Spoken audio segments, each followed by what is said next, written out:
Found का मतलब होता है ढूंढना, सर्च करना। FOUND फाउंड, जैसे मैंने अभी बताया FOUND फाउंड, FOUND फाउंड, ठीक है। अब ये फाउंड का मतलब होता है खोजना। क्या होता है? खोजना, ढूंढना, सर्च करना, है इंग्लिश में बोलते हैं। और ये जो फाउंड है इसका मतलब होता है, इसका एडजेक्ट मीनिंग है शौकीन। क्या है वो? शौकीन। बट हम लोग गांव देहात में उसका टेर करके बोलते हैं शौकीन। क्या बोलते हैं? शौकीन। जैसे बोलते हैं ना, वह कार चलाने का शौकीन है ना, वह गाना गाने का शौकीन है, वह खाना खाने का, वह अच्छा कपड़ा पहनने का शौकीन है। तो अगर शौकीन है अगर वाक्य के अंत में आ जाए, वहां पर हम फाउंड ऑफ का प्रयोग करेंगे। कहीं ढूंढने की बात आ जाए, ढूंढना है, सर्च करना, यहाँ फाउंड करते हैं। और ये एक नहीं समझना है, ये अलग शब्द है और ये अलग शब्द है। आज हम आप लोगों को पढ़ाने वाले हैं फाउंड ऑफ, ये जिसका मतलब होता है जिस हिंदी वाक्य में शौकीन या शौकीन आदि लगा रहे, वहां पर हम फाउंड ऑफ का प्रयोग करते हैं। अब इनके मन में सवाल होगा कि सर फाउंड ऑफ का प्रयोग कहाँ और कैसे करते हैं? तो ध्यान देना है कि इसका प्रयोग जैसे इज एम आर के बाद हम कीन टू लगाए थे, उसी प्रकार इसमें भी इज एम आर के बाद फाउंड ऑफ का प्रयोग कर देना। और इसका ऐसा समझ में क्या लगाया जाए, इज एम आर के बाद क्या लगाया थे? Keen to. यहाँ क्या हो जाए? इज एम आर के बाद फाउंड ऑफ लगा देना है। आप लोगों को समझ में आया? अब आपको क्वेश्चन आपको समझ है किट्टू? देखो, जिस हिंदी वाक्य में रहेगा ना, वह कार चलाने के लिए, वह कार चलाने का शौकीन है, वह पढ़ने का शौकीन है, वह दौड़ने का शौकीन है, वहां पे हम फाउंड ऑफ का प्रयोग करेंगे। बस यही समझना है। अब बोलो, समझ में आया किट्टू? कोई परेशानी बेटा? चलिए अब हम लोग लिखेंगे स्ट्रक्चर। लेट स्टार्ट करिए। ध्यान देना है, सबसे पहले इसका जानना है हम लोग को स्ट्रक्चर। स्ट्रक्चर है हम लोग का ध्यान देना है, subject plus is M R plus found of plus V1 plus object. उसके बाद है subject plus is M R plus not plus found of plus V1 plus object. जब हम सवाल बनाएंगे तो इज एम आर को पहले कर देंगे। Is M R plus subject plus found of plus V1 plus object.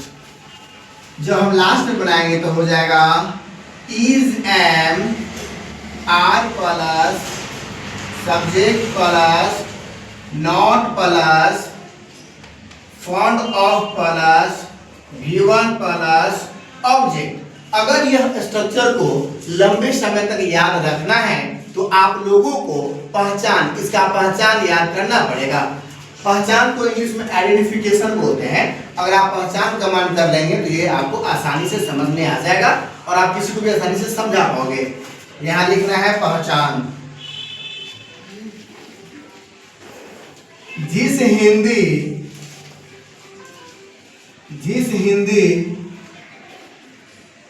वाक्य के अंत में शौकीन है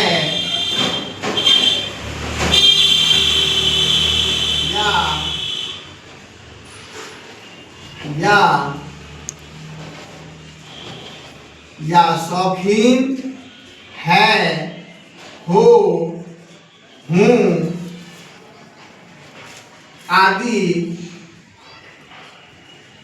आदि लगा रहे तो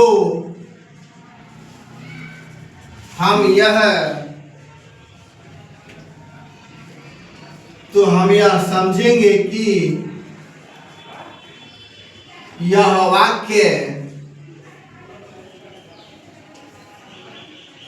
वाक्य एडवांस स्ट्रक्चर का है। अब आपके मन में क्वेश्चन होंगे, पहचान ध्यान देना है कि जिस हिंदी वाक्य के अंत में शौकीन है या शौकीन है वो आदि लगा रहे तो वहां पे हम फाउंड ऑफ का प्रयोग करेंगे। अब जानेंगे हम लोग सब्जेक्ट किसे करते हैं।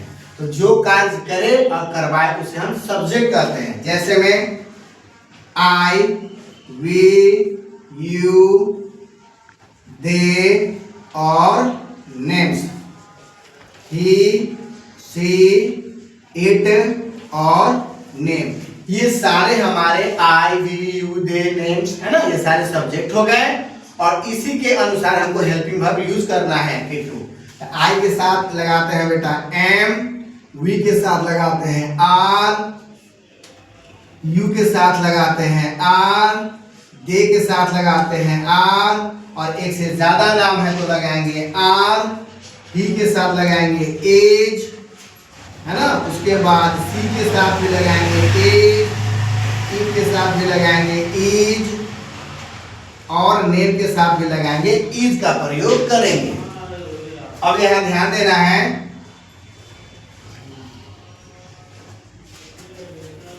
ये सभी के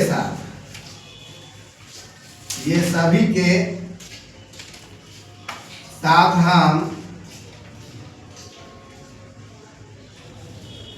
फाउंड ऑफ का प्रयोग करेंगे।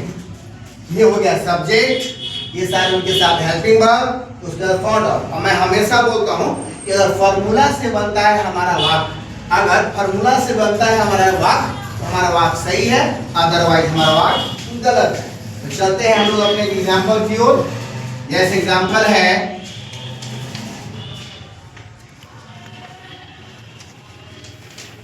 वह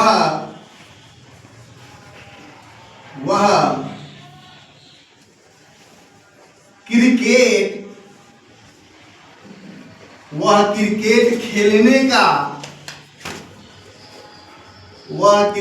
खेलने का शौकीन है। तो इसका हम लोग बनाएंगे he is fond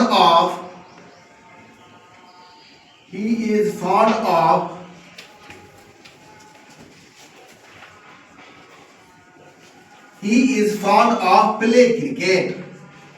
उसके बाद होगा he is not fond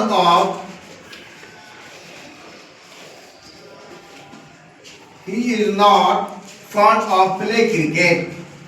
जब हम सवाल बनाएंगे तो इज को पहले ले आएंगे। Is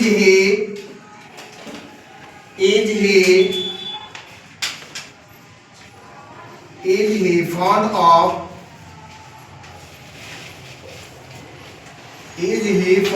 play cricket।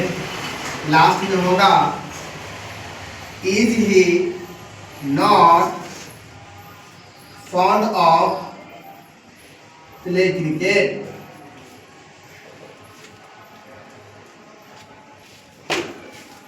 दो सेंटेंस में लगाना है फुल स्टॉप और लास्ट दो में लगाना है क्वेश्चन मार्क, इंट्रोगेशन मार्क। इसी प्रकार अब हम आपको मात्र 5 को सवाल देंगे इसमें, ठीक है। 5 में से एक वो घर से बना कर लाना, 4 को एक यहाँ बना के दिखाना है, ठीक है।